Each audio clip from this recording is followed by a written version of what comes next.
মুজাহিদ বক্তব্য রেখেছেন।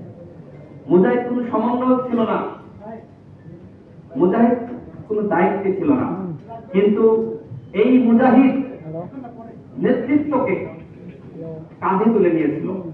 যখন যারা সমন্বয় ছিল তাদের পুলিশ হেফাজতে নেওয়া হলো, যখন ইন্টারনেট ব্ল্যাক আউট করা হলো, যখন কেউ কোনো দিক নির্দেশনা পাচ্ছিল না, তখন ওই শনি যাত্রা যাত্রাবাড়িতে যুব অধিকার পরিষদের সভাপতি মঞ্জুর মোর্শেদ, সাধারণ সম্পাদক নাদিম হাসান, আমাদের মুজাহিদরা সেখানে তারা সংগ্রাম গড়ে তুলেছিল।